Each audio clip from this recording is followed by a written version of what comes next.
Joining us now is Charles Schwab's chief investment strategist, Ann Sonders.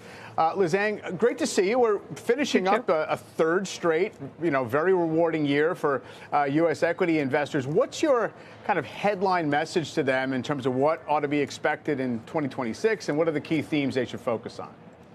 Well, not that history ever serves as a perfect guide. I love Warren Buffett's quote about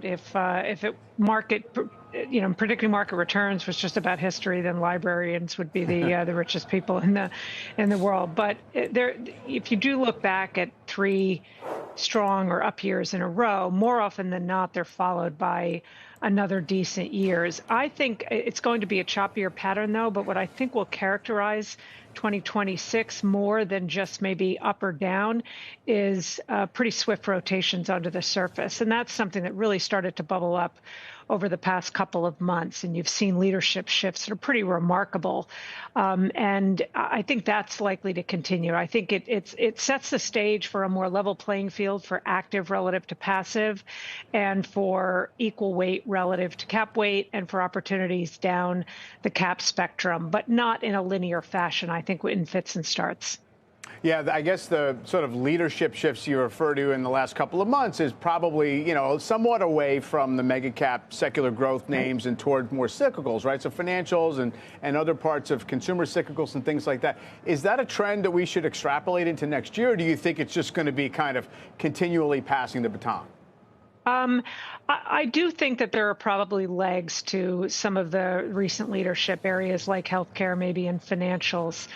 But what's also interesting is that even within the broader technology space, and I'm not just speaking specifically about the tech sector, but the broader tech space, sometimes those stocks fall into communication services, you're seeing a broadening out there too, and not necessarily to the kind of newbies on the block. You've got the Western Digital and SanDisk and Seagate in the top 5 best performers year to date. So you're seeing more dispersion within sectors and even within cohorts, within AI-related cohorts. NVIDIA is still the #1 contributor to S&P returns, but that's a function of the multiplier of its size.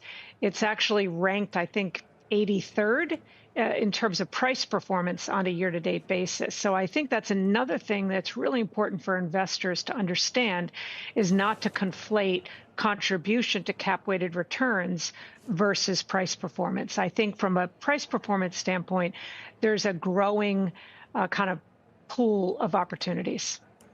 Ann, talking about healthcare, it was hard not to notice the president call insurance companies fat cats on Friday night. And I wonder, in these spaces where margins have been robust, or at least pricing has been robust going into midterms, is there a reason to be cautious about some of those sectors going into at least the first half of next year? Well, I think that there is the political angle to thinking about the market from a sector, from an industry standpoint, whether it's just rhetoric coming from the administration or actually proposed policy changes. I think that is one of the factors that will be a volatility driver. I don't expect to see a significantly volatile year in the aggregate and in a linear fashion, but I think we're going to have bouts of volatility, some driven by the traditional fundamentals of earnings season and you beat or miss on top line or bottom line. I think there's going to be a lot of focus on profit margins and actual productivity statistics, but that political angle, either taking stakes in companies, which seems to be part of the mission, continued mission here, or sort of bashing companies or industries, you can't not have that as a component of the volatility driver equation.